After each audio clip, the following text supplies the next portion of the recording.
Welcome back to Grandpa's Time. Hey grandkids.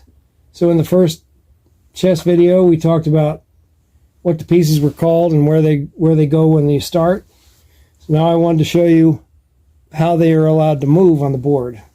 So we're going to talk about pawns first. Now pawns can only move forward, okay? And on the opening move they can move 1 or they can move 2 squares, but they can only go 2 squares when they first start. So when they leave this row they can go 2 squares or 1, but they can only do it at the beginning when they start on this row. So he can't move 2 squares from here. He can only go 1 square.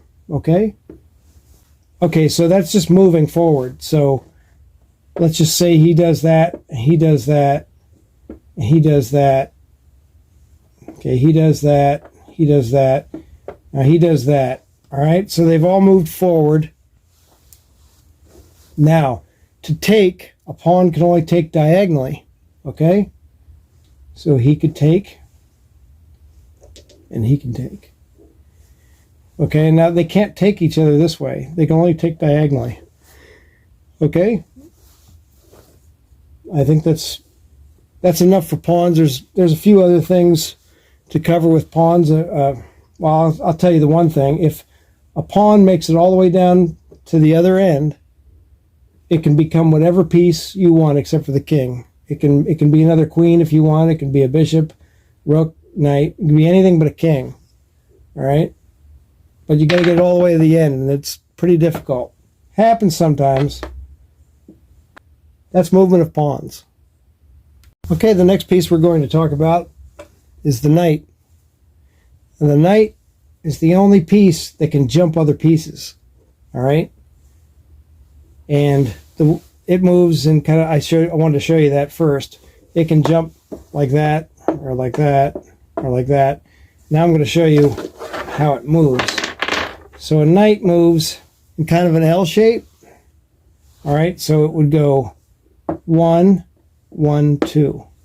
Okay, so up, 1, 2. Or it can go 1, 1, 2 like that. 1, 1, 2. All right, but it's got to move in that L shape. All right, 1, 1, 2, 1, 1, 2. Or 1, 1, 2 like that. Or 1, 1, 2. Or 1, 2, 1 like that. All right, that's knights. If you can hear the squawking in the background, that's my grandkids in the hallway. That's some of you grandkids in the hallway making that racket. Okay, the next piece we're going to talk about is the bishop. You have a dark square bishop and a light square bishop, and they can move diagonally on their own squares, on their own color squares. Okay, so he can't like jump or anything. He can only go diagonally, and you can only go as far as there's a piece. So let's say his pawn was there. All right, now you can go down and take his pawn if you want, but then he's going to take your bishop. That'd be a pretty stupid move. But I just wanted to show you that you can only move as far as there are. You have to be clear. So let's show you this for a second. I'll put the pawns back up. So right now those bishops can't move. All right, but now that bishop can move out. He can move to there. He can move to there. Okay, and once he's there, then he can move whatever, but he's blocked in right now. Okay, so like that opens up your bishop. Whoops.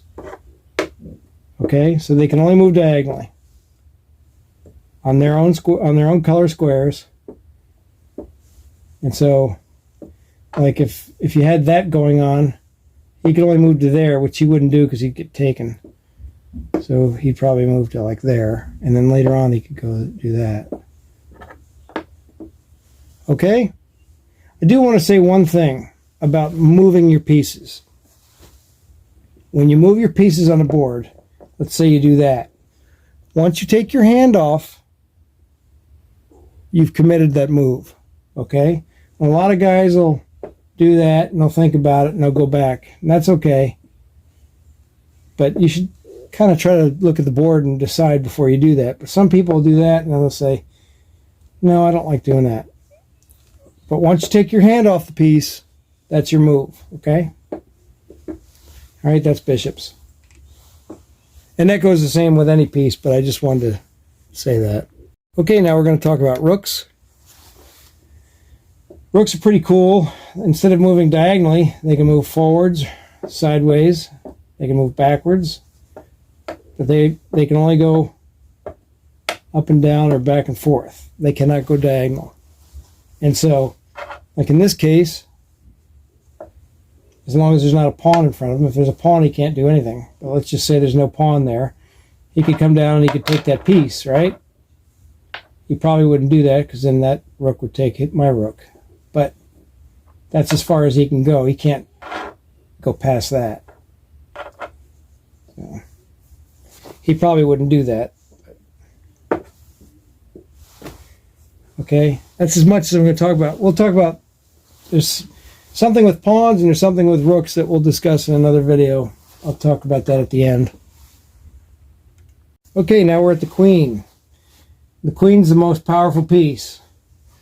I mean, the king is what you're trying to get. That's what you're after. You're trying to get their king, okay? But the queen can do anything on the board as long as it's open. She can go side to side, back and forth. She can go diagonally. Okay, she can go over here, and then on her next move, she can go diagonally on the different squares. She can do everything every other piece can do. You know, she's the most, like I said, you don't want to lose your queen, okay? And usually when you trade queens, that happens at the end of the game, and you want to be in a superior position if you're trading your queen. But, okay, well, that's queens for now. Okay, now we're at the king. The king is the goal. The goal is to keep your king safe while at the same time attacking and winning his king. Okay, so that's the goal. And if you do that, you win the game. And you win that by getting him in something called checkmate. Now, we'll do another video where I show you some examples of checkmate, but your goal is to keep that king safe, and his goal is to get your king. Now the king can move in any direction he wants also, but he can only move one square, okay? So like in this case, he can only move side to side, okay, or that way. All right, and that's kings. Later in this series, I'm going to play a game against someone and give you guys a chance to actually see the pieces moving. One of my sons is a pretty good chess player, and he might come over and beat me a few times, and you'll get a chance to see that. But, you know, just as a review, pawns can move one or two squares on the opening, and then only one square after that. Okay? The bishops can move diagonally on their own color square. Okay? The knights, they move in a 1-2-1, a little L shape. All right? The queen, she can move anywhere the way she wants to. And then the king can only move one square. We're going to talk about that a little bit later. There's one time where they can move more than one square. And we're going to talk about that in the next video. So I hope this video helps.